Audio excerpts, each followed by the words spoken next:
जैसे ही लाठी लेकर के पीछे दौड़ा, लकुटी लेकर, रुक जा चोर चोर चोर, मेरी गैयाओं का दूध पीने आता है। ठाकुर जी वहां से बेचारे जैसे तैसे भागे। अब ठाकुर जी इतनी जोर से भागे, वो पकड़ तो पा नहीं रहा था, तो उसने अपनी लकुटी ऐसे घुमाई और जोर से घुमा करके मारी। ठाकुर जी उसी समय पीछे देख रहे थे कि ज्यादा पास तो नहीं आ गए, इतने में लकुटी आकर के यहीं लगी ठोड़ी पे। ठाकुर जी जैसे तैसे वहां से भाग करके ऊपर जाकर के खड़े हो गए।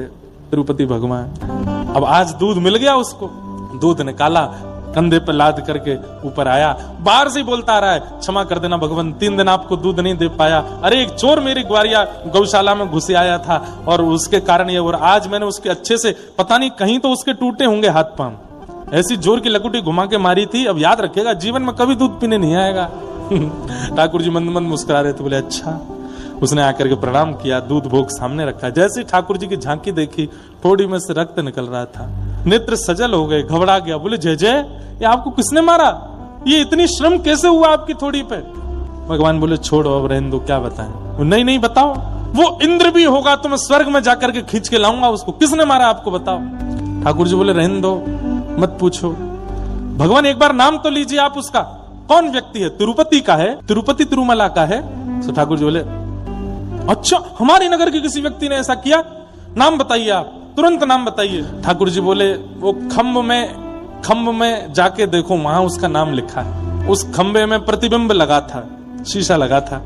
उसने जाकर के देखा, तुम्हारा नाम वाम तो नहीं, उसी का शक्ल दिखने लगी।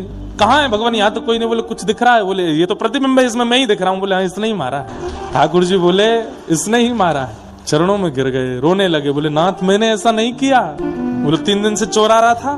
बोले हाँ। बोले तुमने एक बात विचार नहीं की? बोले क्या? हजारों गायों का एक व्यक्ति दूध कैसे पी सकता है? हजारों गायों का एक व्यक्ति दूध पी सकता है? नहीं। हजारों गायों का दूध कौन पी सकता है? केवल परमात्मा पी सकते हैं। तो बोले वो चोर कोई और नहीं, हम ही आए थे। तुम हमारी बात नहीं मान रहे थे, रोज ऊपर लेकर के दूध चले आते हो तिरुपति में। अब तुम नहीं माने तो हमने सोचा कि ऐसा क्या करें कि तुमको आना ना पड़े, हम ही नीचे आके गैयाओं का दूध पी जाते थे।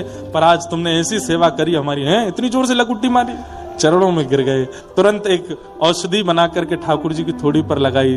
प्रभु मेरे प्राण ले लीजिए, मेरे हाथ पैर कटवा दीजिए, मैं अब जीना नहीं चाहता, मैंने अपने नाथ को कष्ट दिया।